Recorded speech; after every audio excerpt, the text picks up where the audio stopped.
Hello everyone, today we read and comment the 14th chapter of the 5th book of von Clausewitz, Vom Kriege, its title being Subsistence. The text follows. This subject has acquired much greater importance in modern warfare from two causes in particular. First, because the armies in general are now much greater than those of the Middle Ages, and even those of the Old World, for although formerly armies did appear here and there which equaled or even surpassed modern ones in size, still these were only rare and transient occurrences, whilst in modern military history, since the time of Louis XIV, armies have always been very strong in number. But the second cause is still more important and belongs entirely to modern armies. It is the very much closer interconnection which our wars have in themselves, the constant state of readiness for battle of the belligerents engaged in carrying them on. Almost all old wars consisted of single unconnected enterprises which are separated from each other by intervals during which the war in reality either completely rested and only still existed in a political sense, or when the armies at least had removed so far from each other that each, without any care about the army opposite, only occupied itself with its own wants. Modern wars, that is, the wars which have taken place since the Peace of Westphalia, have, through the efforts of respective governments, taken a more systematic, connected form. The military object in general predominates everywhere and demands also that arrangements for subsistence shall be on an adequate scale. Certainly there were long periods of inaction in the wars of the 17th and 18th centuries, almost amounting to a cessation of war. These are the regular periods passed in cantonments. Still, even those periods were subordinate to the military object. They were caused by the inclemency of the season, not by any necessity arising out of the subsistence of the troops, and as they regularly terminated with the return of summer, therefore we may say that at all events an uninterrupted action was the rule of war during the fine season of the year. As the transition from one situation or method of action to another always takes place gradually, so it was in the case before us. In the wars against Louis XIV, the Allies used still to send their troops into winter cantonments in distant provinces in order to subsist them more easily. In the Silesian War that was no longer done. This systematic and connected form of carrying on war only became possible when states took regular troops into their service in place of the feudal armies. The obligation of the feudal law was then commuted into a fine or contribution. Personal service either came to an end, enlistment being substituted, or it was only continued amongst the lowest classes, as the nobility regarded the furnishing a quota of men, as is still done in Russia and Hungary, as a kind of tribute, a tax in men. In every case, as we have elsewhere observed, armies became henceforward an instrument of the cabinet, their principal basing being the treasury or the revenue of the government. Just the same kind of thing which took place in the mode of raising and keeping up an establishment of troops could not but follow in the mode of subsisting them.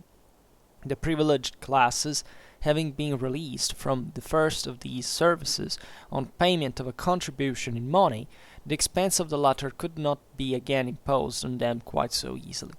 The cabinet and the treasury had therefore to provide the subsistence of the army, and could not allow it to be maintained in its own country at the expense of the people. Administrations were therefore obliged to look upon the subsistence of the army as an affair for which they were especially responsible.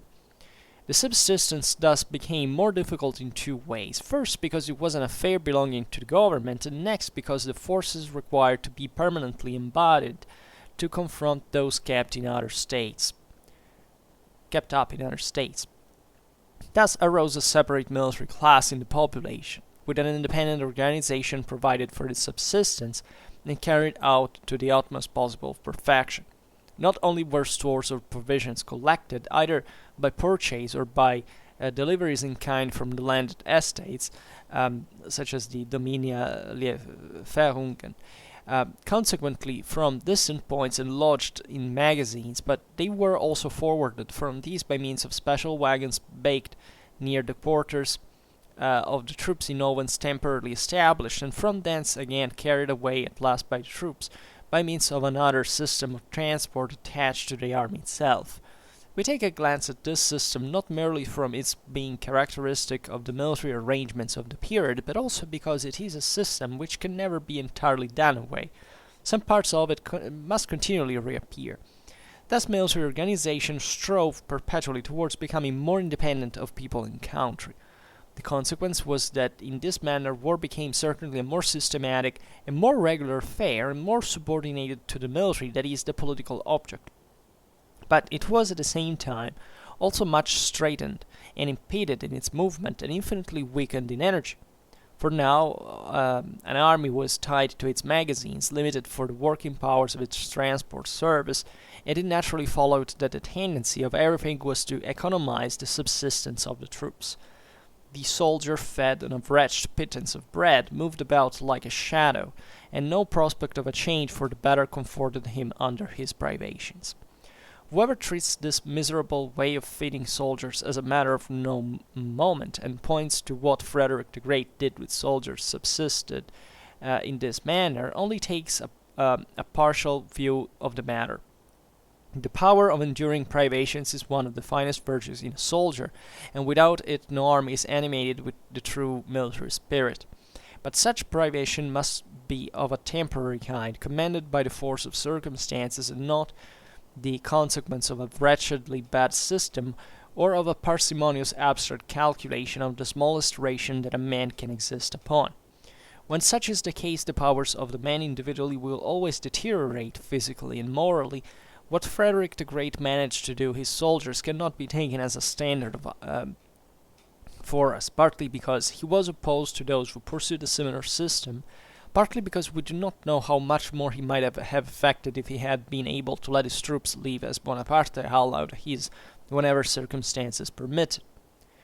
The feeding of horses by an artificial system of supply is, however, an experiment which has not been tried, because forage is much more difficult to provide on account of its bulk.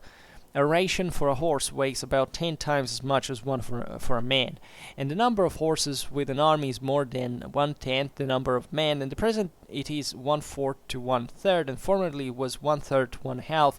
Therefore the weight of the forage required is 3, 4, 5 times as much as that of the soldiers' rations required for the same period of time.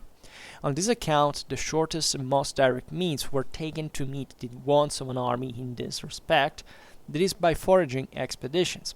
Now, these expeditions occasion great inconvenience in the conduct of war in other ways, first by making it a principal object to keep the war in the enemy's country, and next because they made it possible to remain very long in one part of the country. However, at the time of the Silesian War, foraging expeditions were much less frequent. They were found to occasion a much greater drain upon the country and much greater waste than if the requirements were satisfied by means of requisitions and imposts. When the French Revolution suddenly brought again upon the war stage a national army, the means which governments could command were found insufficient, and the whole system of war, which had its origin in the limited extent of these means, and found again its security in its limitation, fell to pieces, and of course in the downfall of the whole was included that of the branch of which we are now speaking, the system of subsistence. Without troubling themselves about magazines, and still less about such an organization as the artificial clockwork of which we have spoken, by which the different divisions of the transport service went round like a wheel, the leading spirits of the revolution sent their soldiers into the field, forced their generals to fight, subsisted, reinforced their armies, and kept alive the war, a system of exaction and of helping themselves to all they required by robbery and plunder. Between these two extremes, the war under Bonaparte and against him preserved a sort of medium, that is to say, it just made use of such means as suited it best among all that were available, and so it will be also in the future. The modern method of subsisting troops, that is, seizing everything which is to be found in the country without regard to meum et tuum, may be carried out in 4 different ways, that is, subsisting on the inhabitant, contributions which the troops themselves look after, general contributions, and magazines. All 4 are generally applied together, one generally prevailing more than others. Still, it sometimes happens that only one is applied entirely by itself. So this is a very fascinating chapter that doesn't end here, because it actually goes on as you have listened in the last phrases with the description of these four types of subsistence.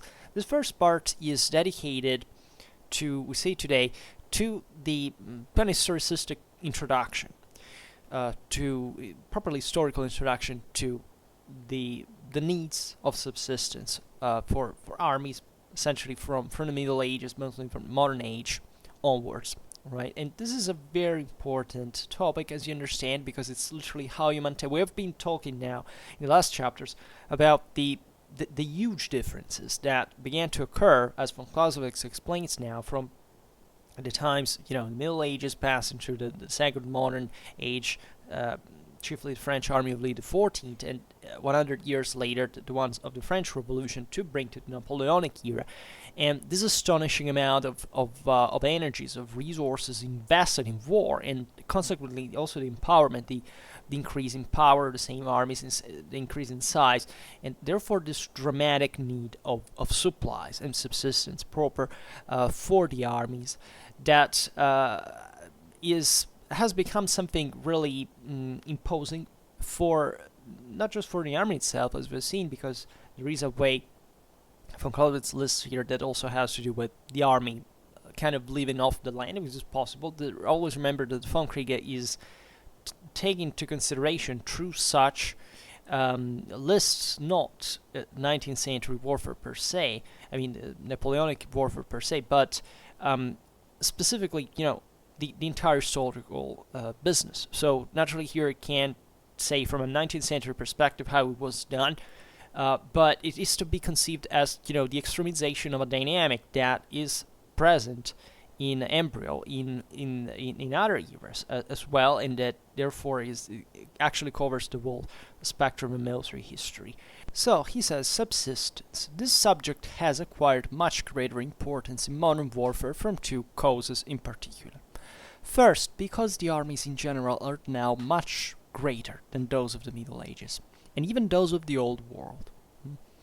For although formerly armies did appear here and there which equaled or even surpassed modern ones in size, still these were only rare and transient occurrences, whilst in modern military history, since the time of Louis XIV, armies have always been very strong in number. Right? So this is a bit what we were just saying about the fact that there are certain patterns that kind of repeat themselves in history, but also there are trends that are very specific, and definitely what happens in terms of the replication of more advanced and more developed system, these larger armies and all the needs that they entail, is developing in turn something else, is properly another system that must be analyzed as such, and that it's also fascinating how it distinguishes modern, medieval, ancient, right? And the second cause, so the first one is how big armies have become on a regular base, but the second cause, von Clausewitz says, is still more important and belongs entirely to modern armies. That in this sense excludes the mere sight could be found even in past times. It says, it is the very much closer inner connection which our wars have in themselves, the constant state of readiness for battle of the belligerents engaged in carrying them on. Right?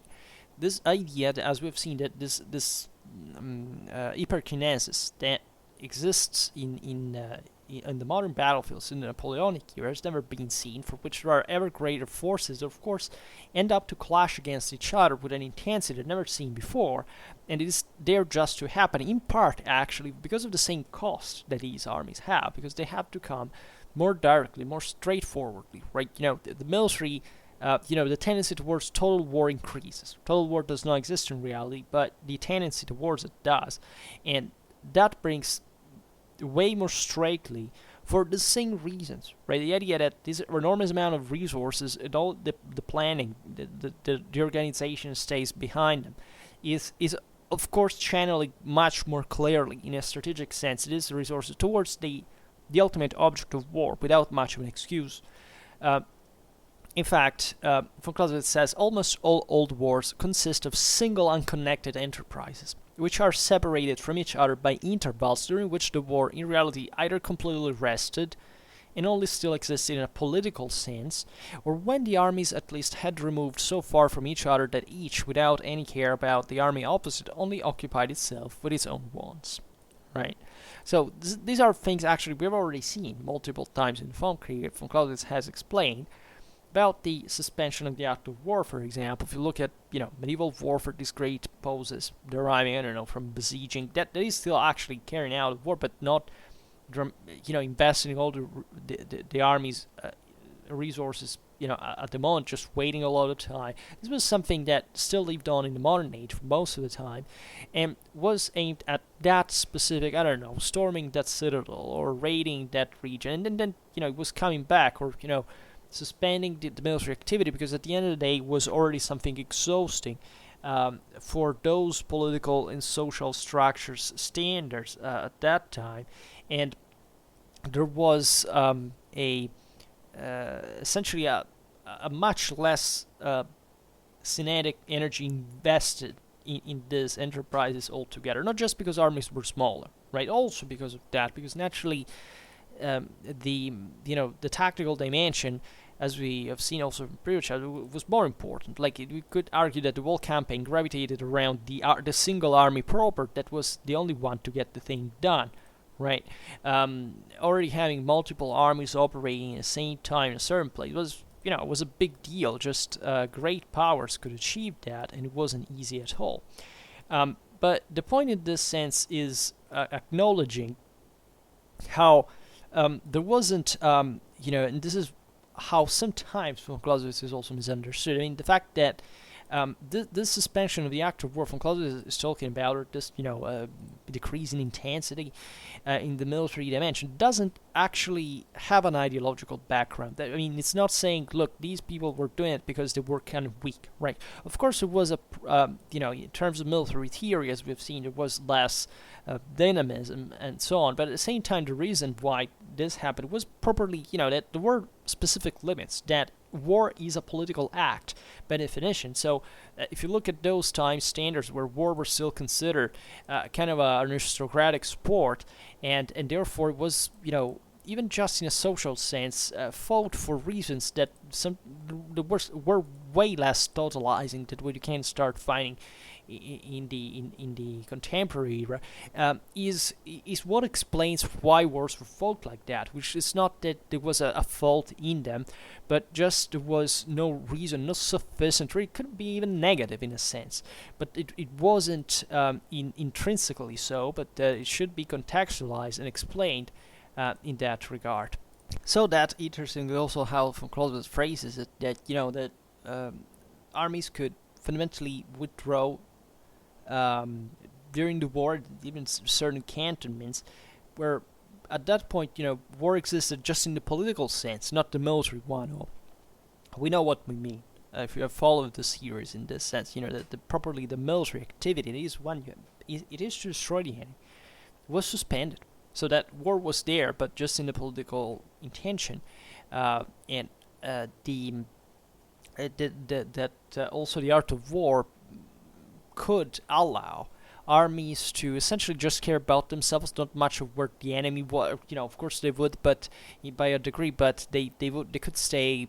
They could wait. They could spend their time doing anything, but making more diversionary moves, or getting more straight from the strictly military point, just for reasons that even in there depended entirely from politics, right, and society, and and that in this sense had a very few to do with, even in the face of the enemy. I mean, in relative proximity of the enemy, with this state of permanent alert and readiness for battle that is said is proper in Napoleonic times, where also, for example, the fortification had basically almost been surpassed, because these armies were so big that they didn't even make, they took on a kind of a strategic meaning altogether before the tactical one. And we've seen it even with the homogenization of the parts of the divisions that were essentially just small armies themselves, and all that counted at that point was how they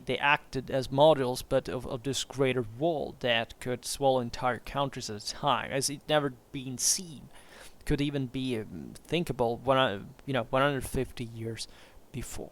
This is very, very important because the sheer magnitude and improvement of war it's I mean, yes, there are studies that have considered this, but I presume they mostly observed the kind of the early modern side of the story, right? The beginnings of it. If you look at this specific bridge between Louis XIV and Napoleon, yeah, of course, there is plenty of historiography who studied this stuff, but the emphasis that von Clausewitz puts on the actual scale of warfare at that point is something we should interiorize a bit more, I think, in popular culture, and understanding also. You say this is important, but maybe a digression. But it's important to properly understand what warfare was in historical eras, and not to commit mistakes in the evaluation of the nature of warfare. That surely has a universal meaning. It takes on different forms every time, and it make a freaking huge difference. Talking about Napoleonic armies, medieval armies, not because of what weapons they use, but altogether just think about the scale of it, right? And that's what modern people just don't like. People think it's all about technology. It's basically never about technology, right? It's about politics and society again. Even on these things, we could digress further. Maybe at some point we'll make an entire video to stress this. Why does Schwerpunkt talk so much about politics and society when talking about war? Well, because that's the freaking Clausewitzian trinity. And it's not anecdotal to repeat it, because that's where you have to, when you look at war, you have to paradigmatically make a comparison. Because there is no war without politics and society. Right, and it's not like, we're not talking about socioeconomics, kind of philosophies of history, where people that like to point out that there is always something else that is maybe more important. No, this is the actual three chunks of it, so that there's not even economics in there, because that is included in society. So even here we're very neutral in the identification of these fields, if not because they constantly interplay. And they wouldn't be impossible to detach from one another, right? But they have to be enucleated properly for what they are and which kind of nature they have. And we'll talk maybe more about the Clausewitzian trinity at some point to better define it. But if you have followed this series, you definitely know what it is about.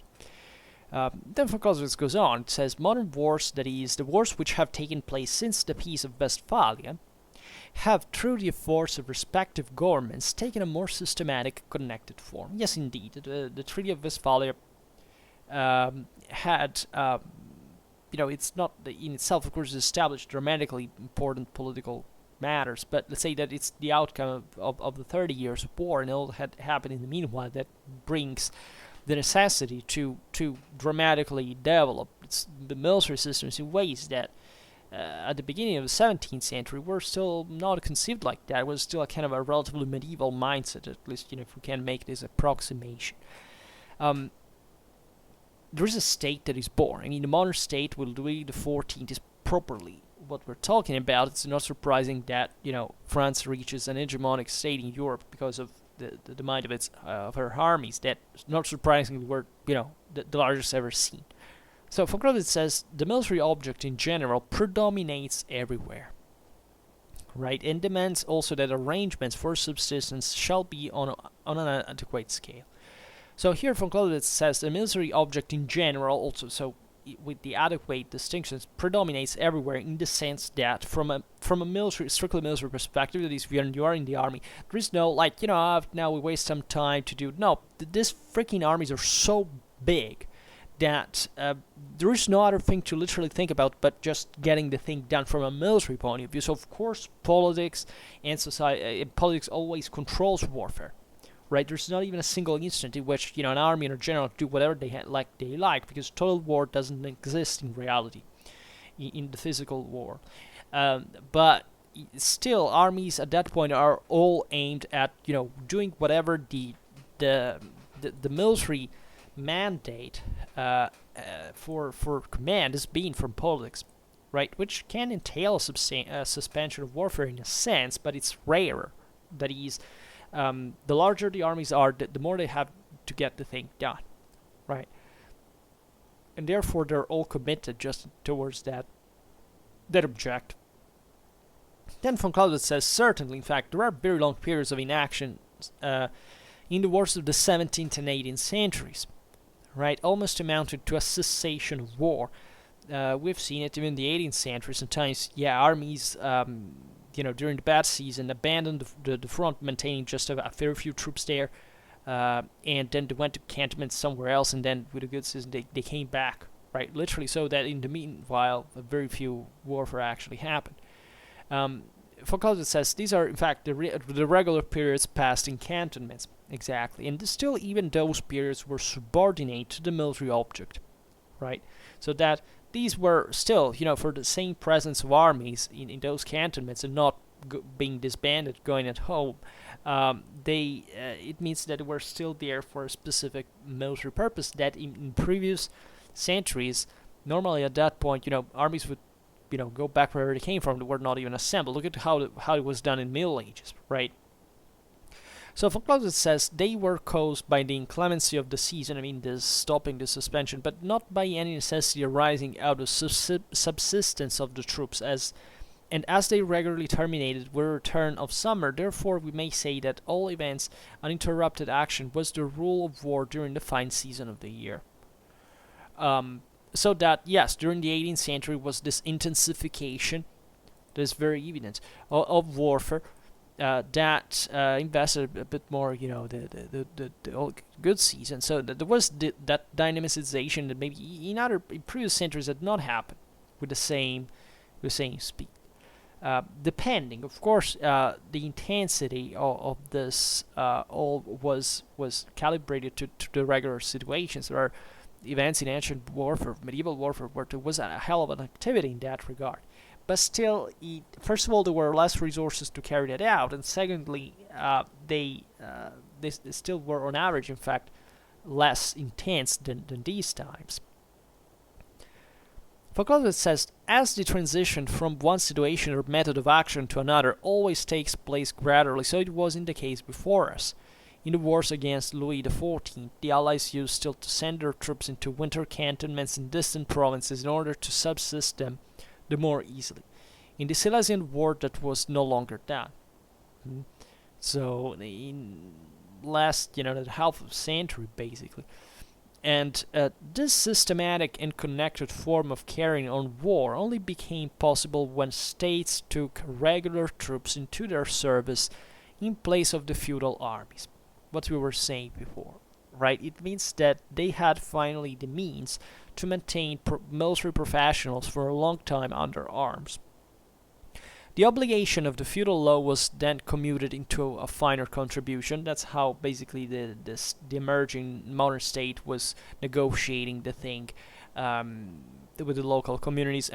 Instead of billeting the troops that they used to do in the past among communities, they simply requested a contribution for avoiding that. This is more specific than even just obliging them to do it for some reason. Of course, there is here you realize the state was getting the upper hand at the end of the day, but it still passed through very through various specific steps and compromises. This is very probably the best examples in this period, especially the 18th century, are Prussia and Austria, right?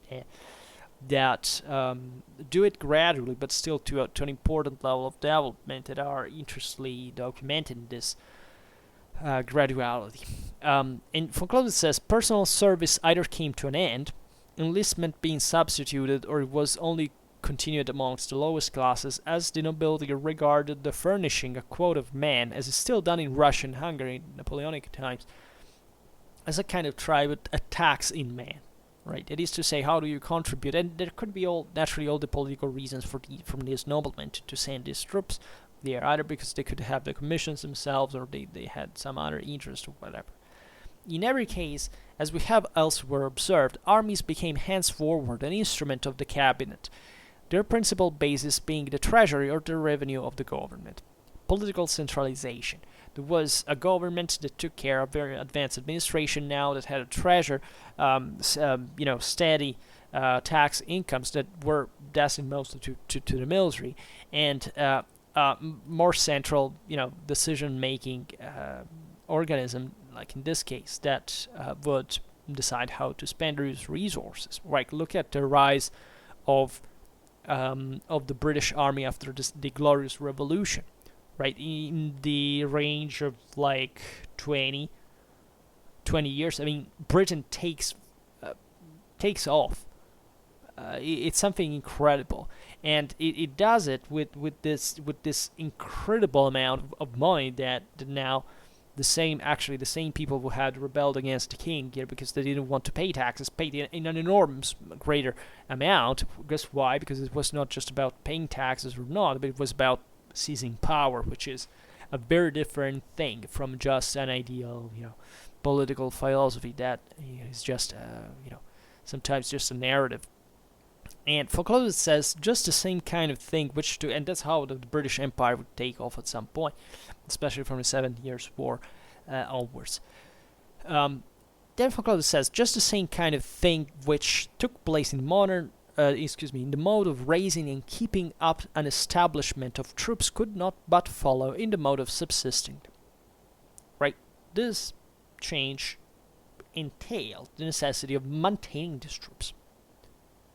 How do you raise them, but how do you keep them on the field? Because that's literally the most expensive thing at the end of the day. Recruitment is a very few, after all. Maintaining them effectively on the field is much more. So Clausewitz says the privileged classes, having been released from the first of these services on payment or contribution of money, the expense of the latter could not be again imposed on them quite so easily. The cabinet and the treasury had therefore to provide for the subsistence of the army and could not allow it to be maintained in its own country at the expense of the people. Right? It's what we were saying before. Most of this state making was aimed at creating an army, and it passed through the exchange from, avoiding this atrocious thing of building the troops in your own communities, right?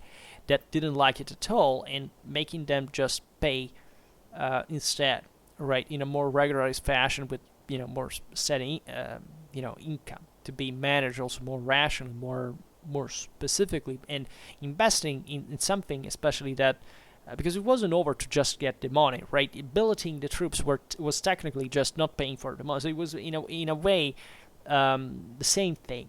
But a more rational, here's the Age of Enlightenment, and wise use of resources, calculation, administrative sciences, bureaucracy expanding. So had found ever more advantageous, more, how do you say in English, the machine state becoming more efficient. Because you see, this is the problem that von Clausewitz here brilliantly points out, that there was no positivistic progress, as we need to feel as deviated modern minds since the mid-19th century. This all happened not because of improvement, but actually of failures. I mean, for military disasters, people got slaughtered for these very problems, right? And in fact, von Clausewitz points out these, especially the subsistence thus became more. I skipped it. This phrase said, administrations were therefore obliged to look upon the subsistence of the army as an affair for which they were especially responsible, right? First of all, but then he says the subsistence thus became more difficult in two ways. First, because it was an affair belonging to the government, and next, because the forces required to be permanently embodied to confront those kept up in other states, right? So, this passed through a dramatic effort from polities to have a system that not only had to organize from scratch, literally, because historically this has never happened before, right?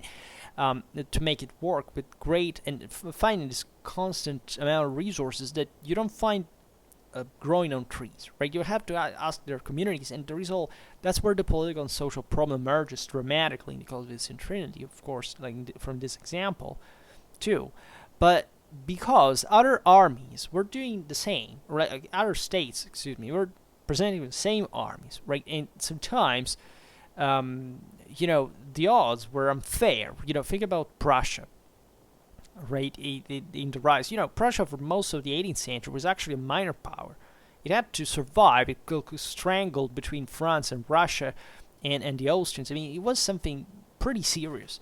And that no surprise, while even as we've seen many times in the Vom Kriege, Frederick the Great emerged, or at least, what he eventually did with the use of his armored forces, but that was still, I think, the Hohenzollern had done traditionally, that state-making aimed to the army development, but specifically also changed the same way of war of the state, in a way that dramatically boosted the same statal machine in the same sense, right? And this is not to be taken lightly, because again, it happened dramatically quickly. It's part of the expansion of the European continent with rates that had never been seen historically, and that must be understood. I mean, why in this area? Why here? But, well, war has a crucial role in this, whichever the other factors are, right? But still, it passed dramatically through war. War is a dramatic civilization booster, even if it can destroy it, even to the opposite end, right? It's one of the best destroyers as well, unfortunately. But that's why it gives you the idea that this is that adapts to strategical thinking and to the Clausewitzian theory. The idea that that there is nothing good that you can't do without risk to do wrong, right? And that's where civilization improves. Civilization is doing a freaking much with sophisticated means. You have to study to understand. It's mostly about intelligence, right? As in war, normally it's not the strongest that wins, but the most intelligent, right?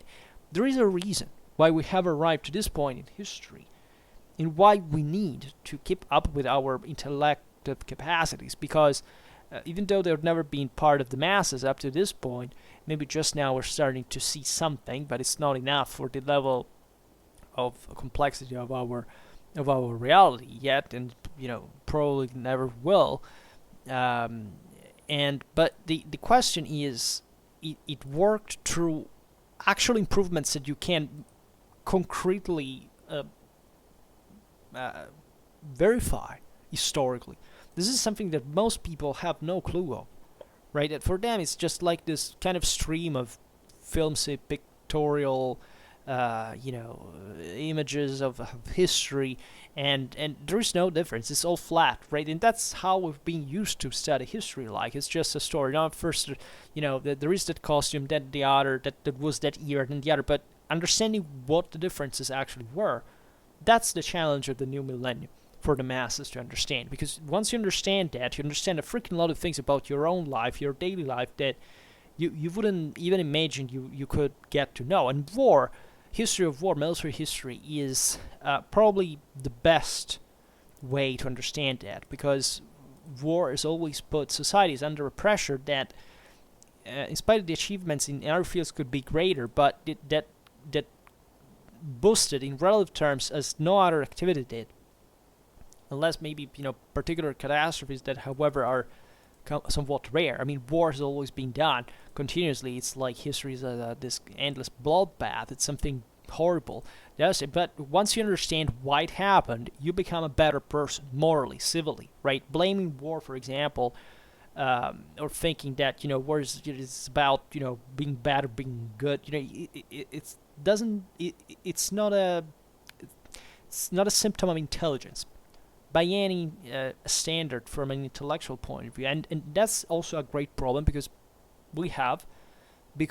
let's be honest, the masses we've raised today, this is not a matter of those, people who say, because once we knew. No, we've never known that, right? We're literally maybe starting to understand it a bit on our own, because finally we have enough resources to dedicate to theoretical problems. People were mostly connected to practical ones. That doesn't mean that they understood the stuff. On the contrary, von Clausewitz is elite, right? Is part of those theoretical minds were dramatically rare at the time.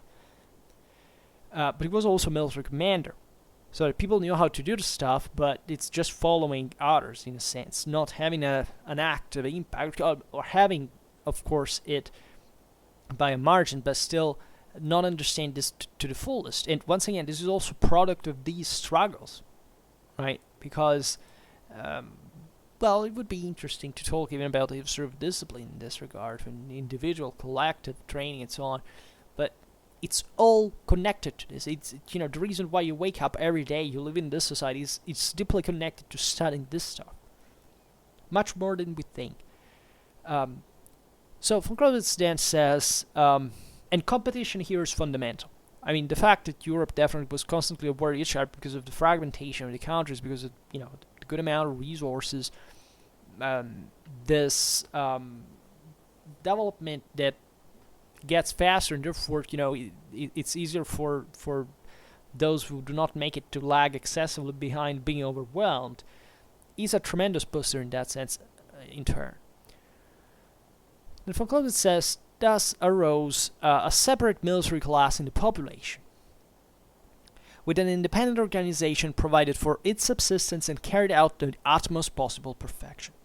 This is also another crucial step, the creation of a permanent military, a professional military. The idea that in society, it's not just people that take up arms on their own as a militia to go out there and do something. No, here we have military professionals. We have an entire military machine that works like hell, never been seen before.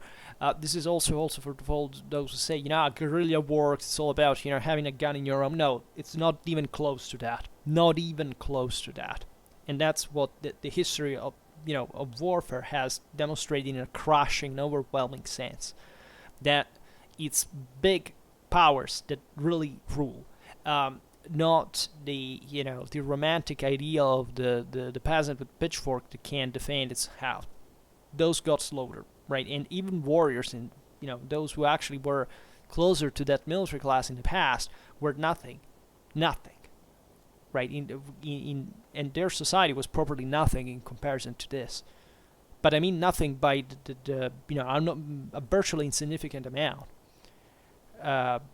In comparison.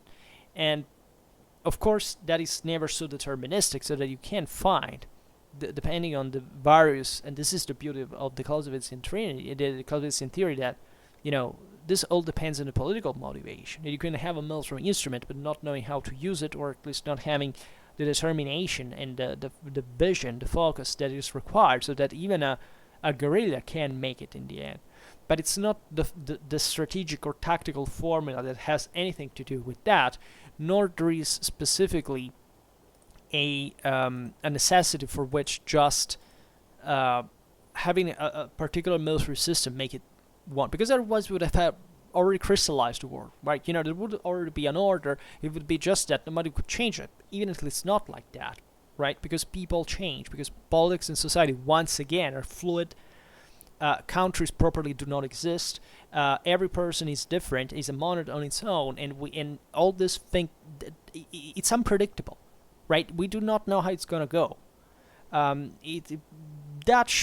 People are fairly confident about civilization. It's fine like that. It's also in there kind of an evolutionary need, because exactly to cope with the fact that we have not the slightest idea of what we will turn like just even 1 year from now.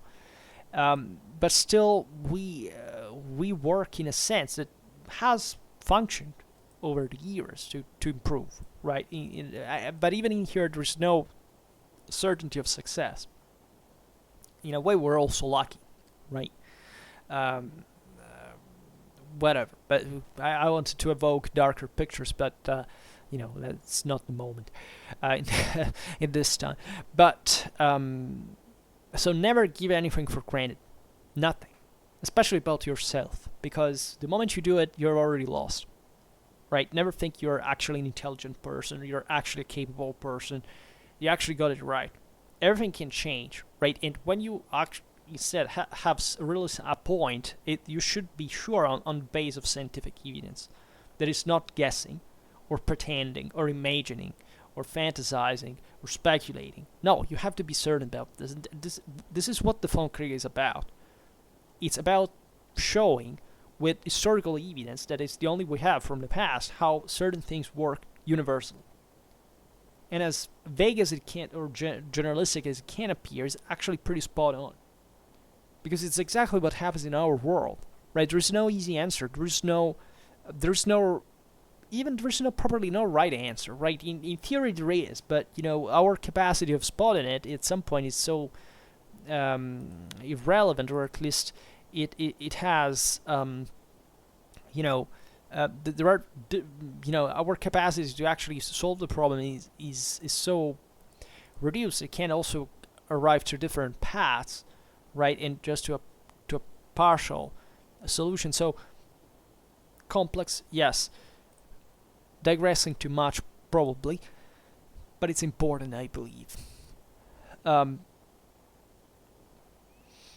So here we had read it. So von Clausewitz says, not only were stores of provisions so we arrived to the point in which basically the military has a permanent cadre, right? And therefore there are properly military institutions that start working for themselves on behalf of the state, relatively to their organization, Subsistence. Von Clausewitz says, not only were stores of provisions collected, either by purchase or by deliveries in kind from the landed estates, like the dominiale Verungen, consequently from distant points and lodged in magazines, but were also forwarded from these by means of special wagons, baked near the quarters of the troops in ovens temporarily established, and from thence again carried away, at last by troops, by means of another system of transport attached to the army itself. So this is a pretty, material, clear view of how this thing done. Resources for these armies came straight from these landed estates that were partly statal, partly private. They arrived to the army that properly was in charge of the special wagons to which they were transported. The food was baked, the bread mostly, but not only, in the quarters of the troops in ovens temporarily established, so you could naturally shift them according to the army, and then the troops were provided, and there were other means of transportation through the army in campaign. So this is very, very fascinating, because it's actually how it happened, how they sorted it out at the beginning. And because it says, we take a glance at this system not merely from its being characteristic of the military arrangements of the period, but also because it is a system which can never be entirely done away. Some parts of it must continually reappear. You know what? It's exactly how it functions today. Yes, we do not have large, we have landed estates, we have, industries, and, these major supply chains and so on. But at the end of the day, you have to give that soldier his freaking ration. Right, and that more or less the stocks, the supply, the distribution work pretty much in the same sense, right? That's where the universality of certain things that never change, and why von Clausewitz, after all, reduces for the sake of, because this is not properly the theory of military art, right? But he rightfully feels the need to point that out, because of course it is necessary to explain how the thing is done, because a commander must know how to do it, independently from whether it falls into the theory of the military art that basically contemplates as if the armed forces were already entirely supplied on their own. It considers just strategical and tactical problems, right? But it's what we need in if you want a concise work like this, because if we were to talk about the entire history of warfare, right, of course, no work would ever be satisfactory. The important thing von Clausewitz adds here is that thus military organization strove perpetually towards becoming more independent of people and country. Yes, I mean, this was the idea that the military should be provided the means to to maintain itself in a way that didn't depend on the land, right, that would remain. This is particularly important because what it means practically, and that this is very well seen in history of mankind, properly military history, is that it's how we do the thing now. I mean, stuff we feed our soldiers with comes from home, right? You can't have local arrangements, of course, that always happens. In fact, von Clausewitz lists these 4 types of subsistence because they're always mixed, he said. But the concept is that, a state and its military are in charge of the wall stuff of sustaining themselves. It's not easy. Right now we are habituated in the West to, very professional army of modest size. It has nothing to do with the mass mobilization that exists, I don't know, in World War II, that in this sense can also can easily provide stocks, supplies, and so on for the moderate military employment that it actually represents, in spite of being very highly qualitative professional systems. But we're disgracefully and very unlikely, actually, unfortunately in that sense, mass wars in the in the West or whatever, modern countries together, like we've seen before, we would go back to something very similar to World War II. I mean, with the due changes, but in terms of even just supplies, there are pretty important needs that must be taken care of locally in ways that are mixed, as Clausewitz lists them, and we'll see in the next videos. So Vom Clausewitz says the consequence was that in this manner war became certainly a more systematic and more regular affair. Yes, because if your military is more independent from the people in country, tendentially, or at least requires it, means that basically you have to need to send supplies from home, right? At least you have the idea and the capacity at some level that Napoleon still kept supplying his troops from France, even when he was fighting in Russia, right? But of course, most of the stuff was searched also locally, because at that point we're still in the 19th century, not even an properly industrialized reality yet at the beginning. So of course there were limits, but the concept is that the army now operates more closely to that purely military nature that is tending towards the total war, right? That is, the army operates regardless of other limitations. It's really about striking the other state's army and crushing it, right? Without stopping, without suspending, without seeing, as it was in the previous centuries. So it's much more brutal, right? It says, more regular affair, more subordinated to the military, that is the political object. But it was at the same time also much straitened and impeded in its movement and infinitely weakened in energy. At the beginnings, yes, this costed too much, very much, right? For Clausewitz says, for now an army was tied to its magazines, limited to the working powers of its transport service. It naturally followed that the tendency of everything was to economize the subsistence of the troops. The soldier, fed on a wretched pittance of bread, moved about like a shadow, and no prospect of a change for the better comforted him under his privations. At the beginning it was definitely very hard. It was rudimentary. It wasn't like, from a day to another they invented the stuff, they knew how to supply the troops, it was done. Right? No, it was just about, having a more regular supply than it had been in the past, but still the conditions of the troops sucked badly, as they had always done historically, and this didn't still solve most of the problems that gravitated around lots of other forms of supplies that today we have surpassed, generally speaking.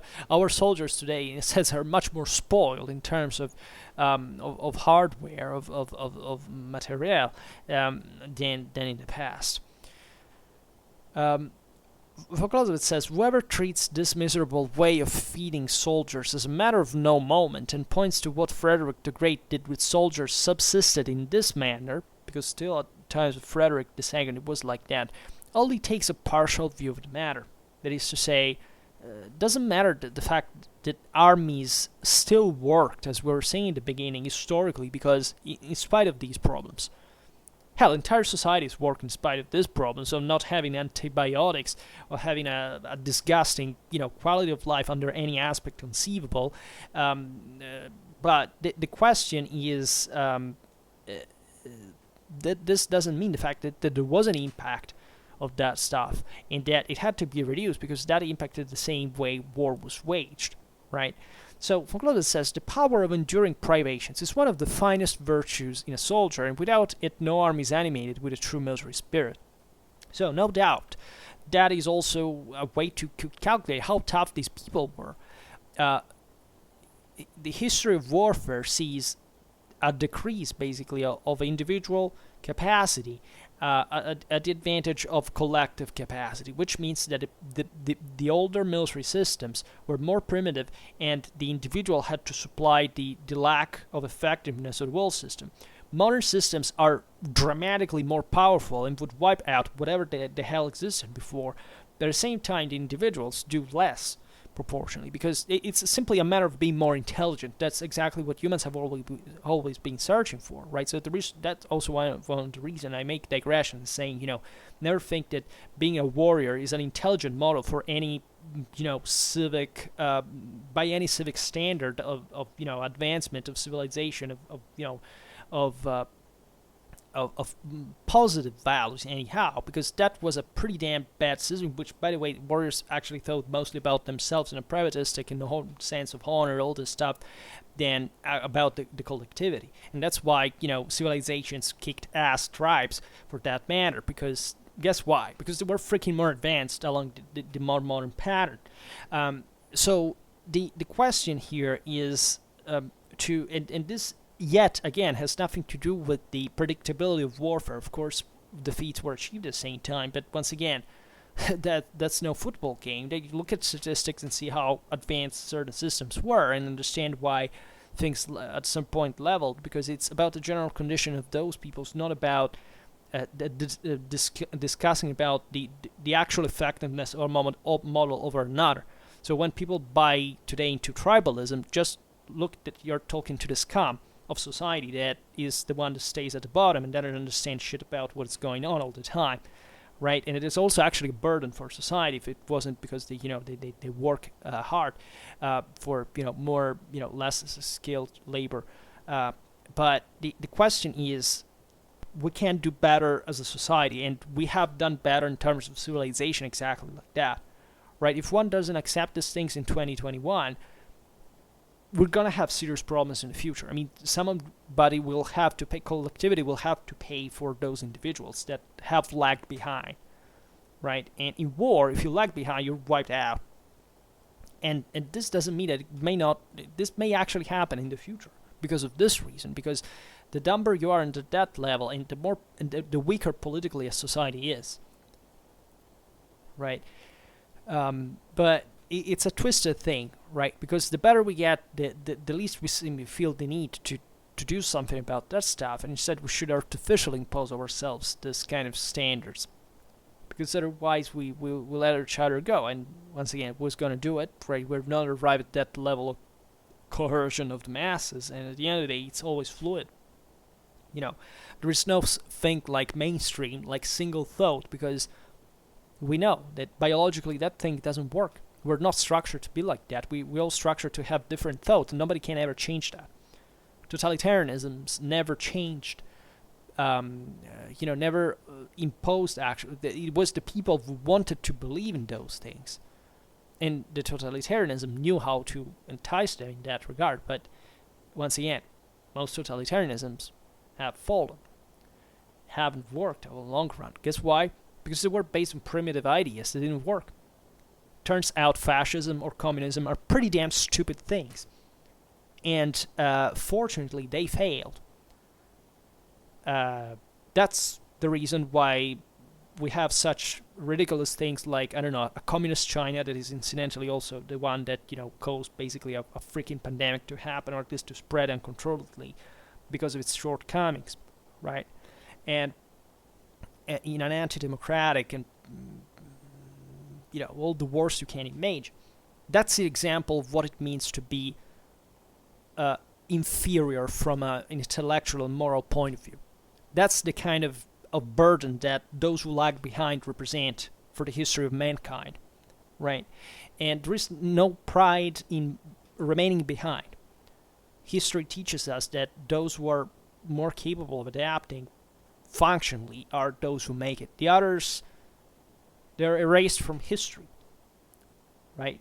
there are millions and millions of people that have been erased from this world, by civilizations that were not necessarily great things. I mean, even the Nazis wiped out millions of people innocently, but still also because they belonged to, for example, to states that were less developed than others. And the reasons why they were, for example, they had less democratic culture at some level. Not that, the Nazis were an example of democracy, but I mean, there's no comparison between, the levels of development of Central Europe and Eastern Europe. And yet, you see that even in that case, in fact, Nazism lost, right? Because that's a pretty stupid idea by all standards, just in political terms, but strategical terms.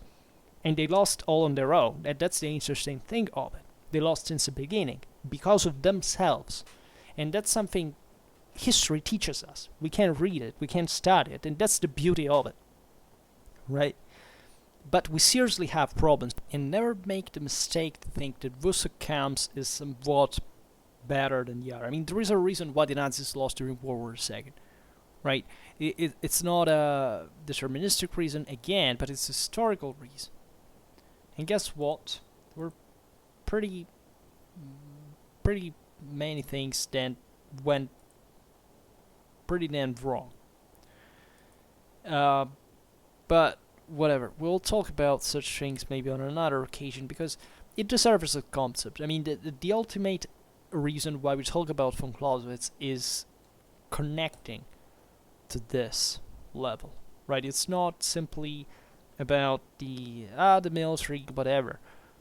The military is this, right? The reason why we make war is this, is to sort out these problems, so that it's somewhat naive to give such things for granted in a time where we know them pretty damn well. This is no exoteric knowledge that, we put out for some weird reason or coincidence or stars alignation. This is actually out there. It's part of some of the most famous authors in the history of Western civilization. Once again, does Western civilization give a damn about von Clausewitz? No. Why? Because the majority of Western civilization, as the majority of any other civilization, is composed by people that do not know anything. And just a very few actually do the thing done. But whatever. We will, again, talk about this on another occasion. Von Clausewitz says, but von Clausewitz was saying here, we interrupted actually when he was saying that, yes, it's good when soldiers have a good spirit, it's a way to calculate them, but even when they're deprived of resources so that they still can accomplish glorious stuff. Yes, but, such privation must be of a temporary kind, commanded by the force of circumstances and not the consequence of a wretchedly bad system or of a parsimonious abstract calculation of the smallest ration a man can exist upon. That's not how subsistence works. You have to give that man something to live and fight with, and otherwise it sucks. Why would you limit yourself? I mean, we have seen how important it is, and the principle of concentration of forces, of delivering this major blow is going to be, the greater it is, in its success is going to, or its outcome is going to be more decisive, right? So you need a lot of stuff at the moment. Of course, you also must not exceed. I mean, you have to equip troops in a reasonable sense in terms of, expenses and so on, because that has a cost, and we know how much. And it's a big deal.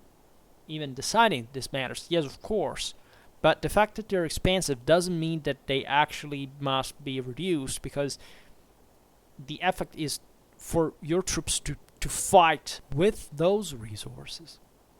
And we must really make a serious effort there to understand what's the connection between them. You can say, oh well, just because there were great armies that were outnumbered and starved and they won anyway, because there were moral forces involved. Well, wow, yes, they discovered that moral forces finally are the single most important thing out there, not technology, not even the supply. Yeah, but the reason why that can work at the same time is something very complex that stands behind the same military stuff, and including moral resources, so that, yeah, there are heroic instances of that kind, but the opposite is actually more frequent. And you should wonder why, right? So von Clausewitz says, when such is the case, the powers of the man individually will always deteriorate. I mean, when this resources lack, so will always deteriorate physically and morally.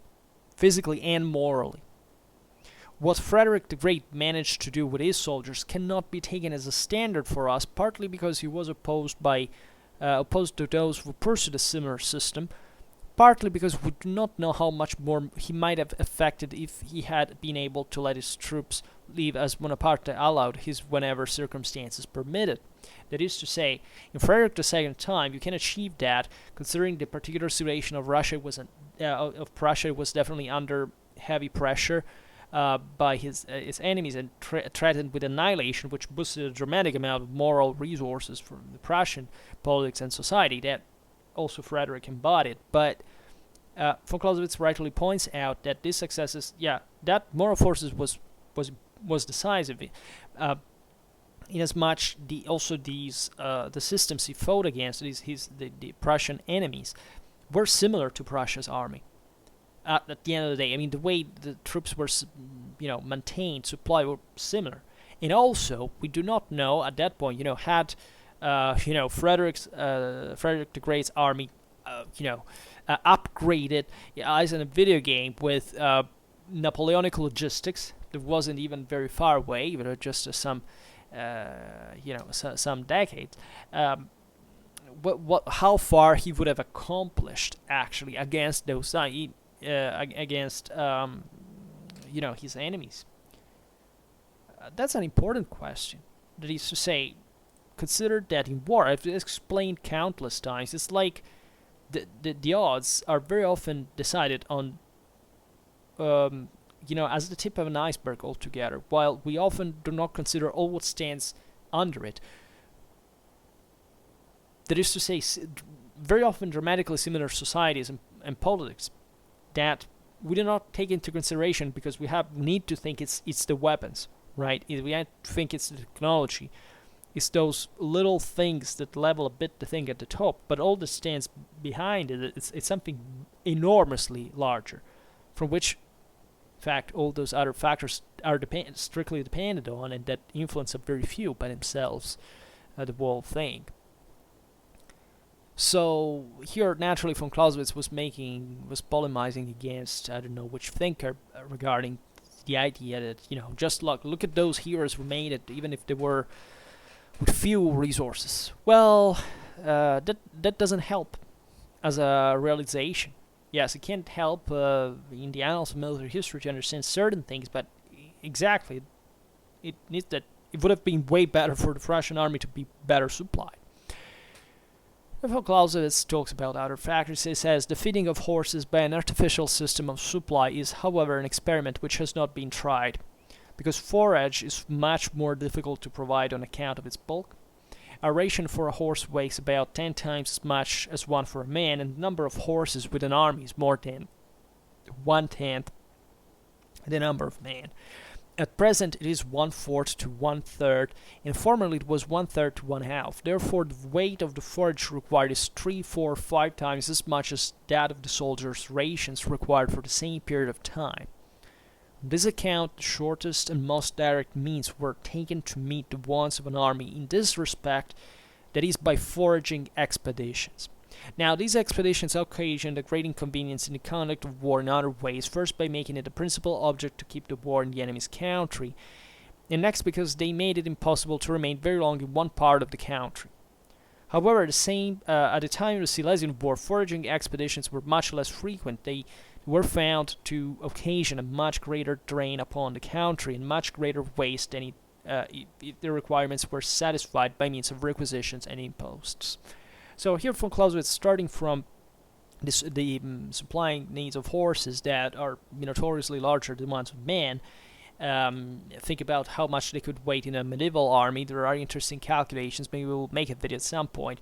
But it comes to the realization that this subsistence needs brought in the past, when these things could be more difficultly overwhelmed to certain deviances, such as, for example, I don't know, strategical need to supply in the enemy country. That is not, that is essentially expanded resources for gaining others, but in that sense, commanding all them for, at least, a part of them for an effort that is not directed of the actual military objective of destruction of the enemy, right?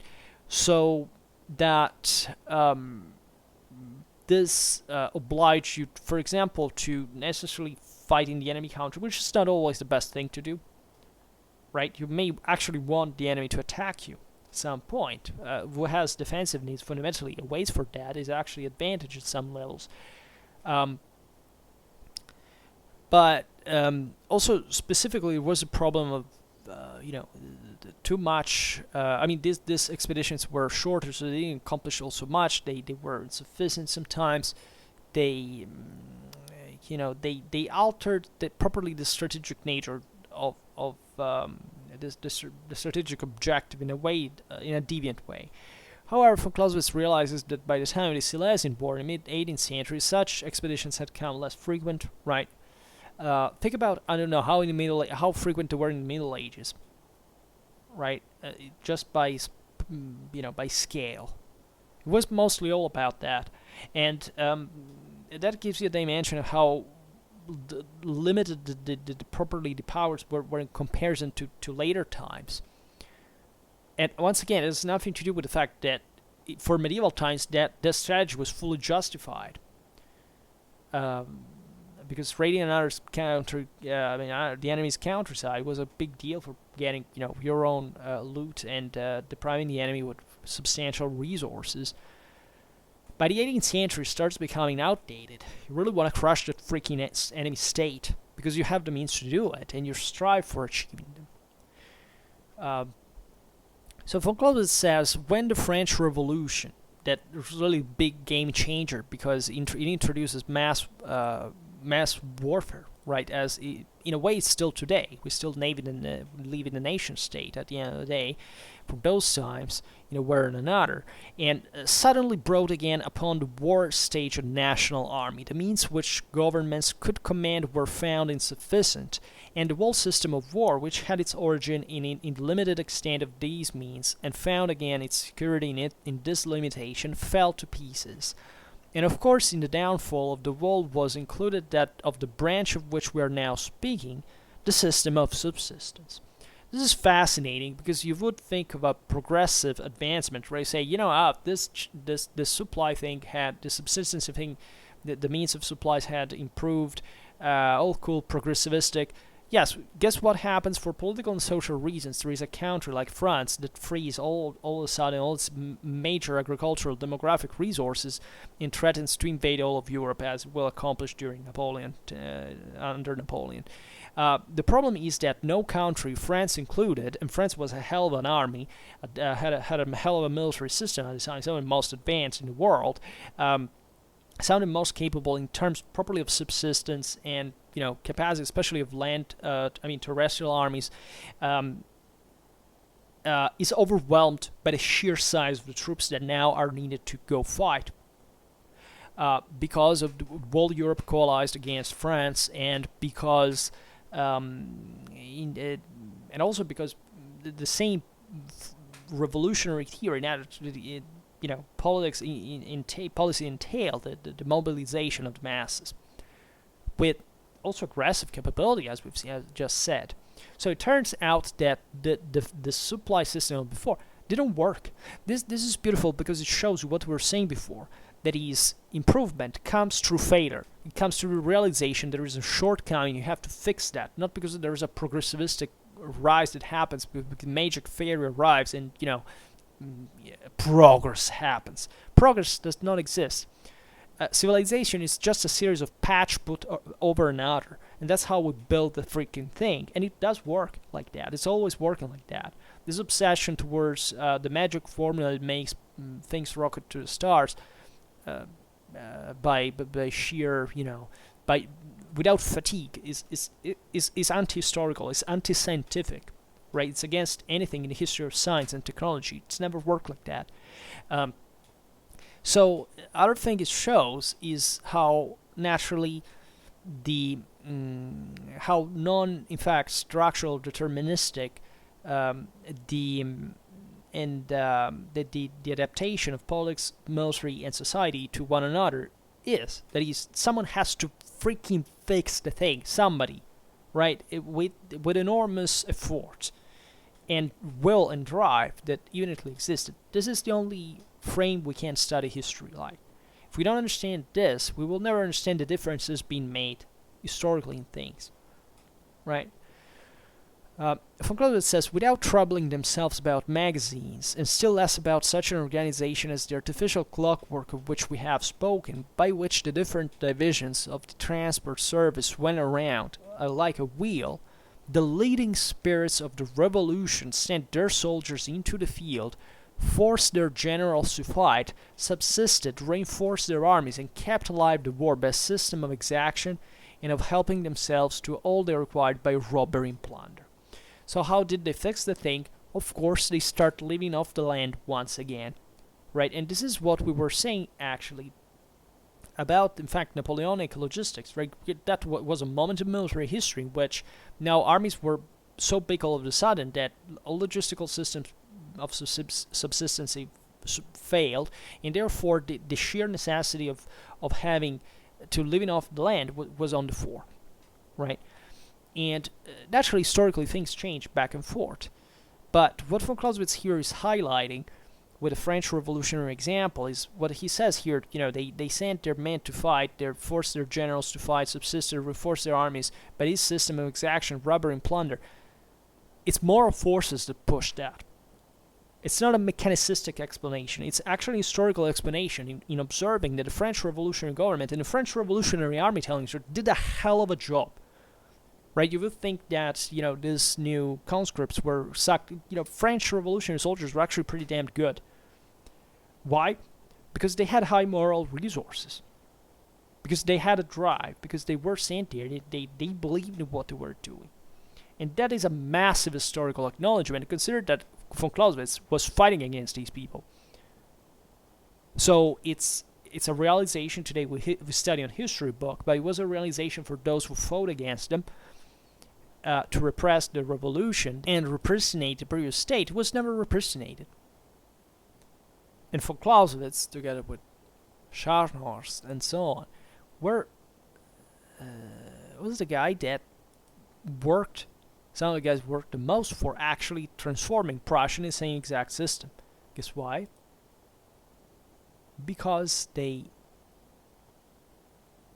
thing now worked. This thing had never been seen before.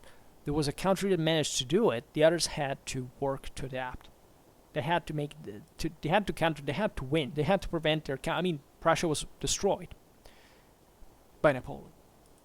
Von Clausewitz fled to Russia rather than fighting against. In the Prussian army, now under Napoleon, under the French sphere. And the question here is, how they won? They won by copying the French.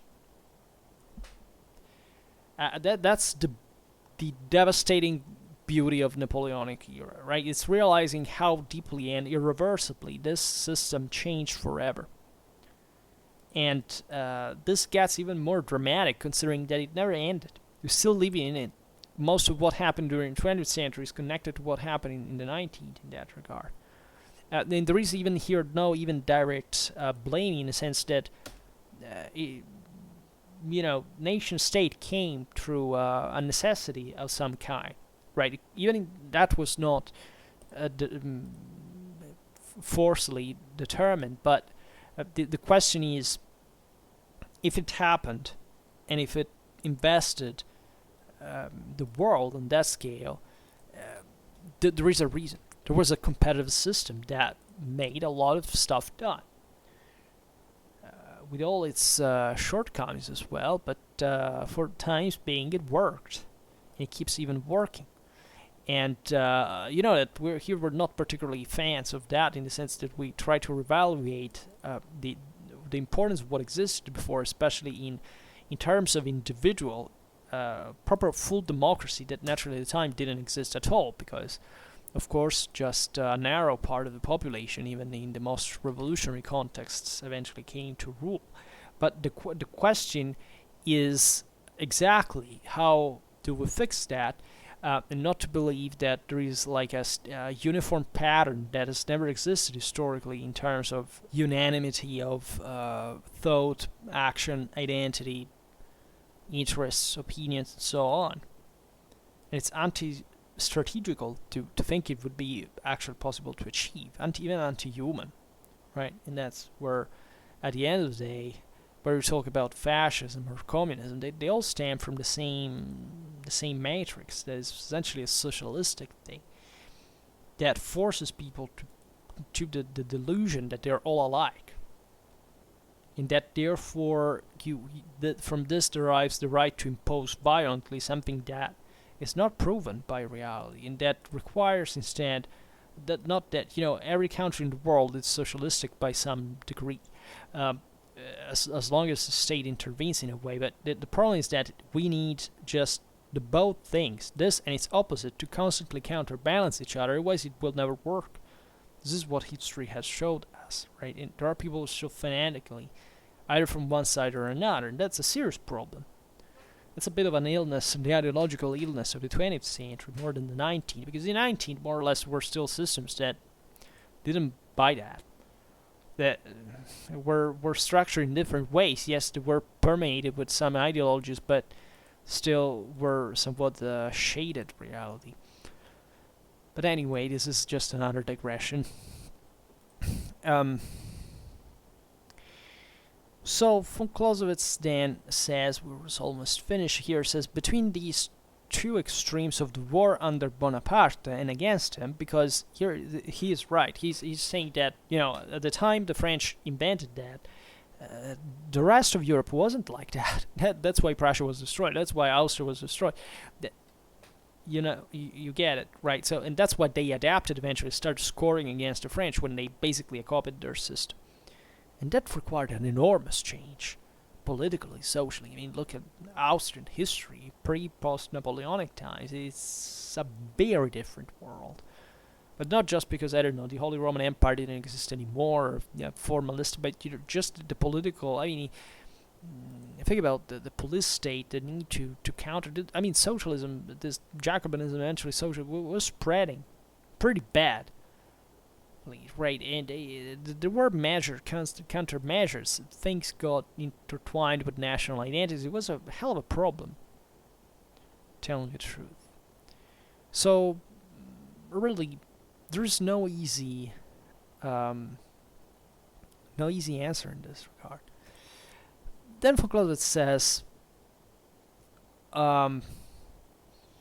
Bonaparte and against him preserve a sort of medium. That is to say, it's just made use of such means as suited it best amongst all that were available, and also it will be also in the future. So von Clausewitz is still talking about subsistence, but he notes, of course, that there is a deep connection between the politics and the society and the armed forces in that regard. And he says that in Napoleonic era, it was never like an absolute. In absolute terms, just living off land as a bunch of locusts that devoured everything. And no, it was still a supplying system, and hell, as it was, if you studied Napoleonic warfare, you know how massive strategic assets were actually shifted because of these problems, even just of demographics, availability of breeds. We were talking about horses before, but the question here is that still there is a mixed system, right? That there is also those who wanted to continue for political and social reasons, just to have a few, well-orderly military, just a bit of, that was not a national thing, it was mostly based on the nobility that paid for it, had commissions. It was an old system, was overrun at the end. So von Clausewitz then says, we'll see now how these four things are, because the modern method of, these four different types of subsistence consist in, says the modern period of subsisting troops, that is, subsisting troops, that is, seizing everything which is to be found in the country without regard to man with whom, that is to say, nobody cares who's who, the local resources just be stripped. away, and it says may be carried out in 4 different ways. That is, in subsisting on the inhabitant, contributions which the troops themselves look after, general contributions, and magazines. You understand, it's a mixed thing between things you can live off the land, things you have prepared back home. And all 4 are generally applied together, one generally prevailing more than the other. Still, it sometimes happens that only one is applied entirely by itself. Alright? And it's intuitive to see which one. So next time we will speak in next 4 videos about this 4 types each. Right? So for today we stop it here. I hope that you enjoyed this video. If you did, please share it, otherwise leave a like or subscribe to my channel if you're interested in my upcoming content. And for now, I thank you heartily for listening to me. I wish you a nice time and see you next time. Bye.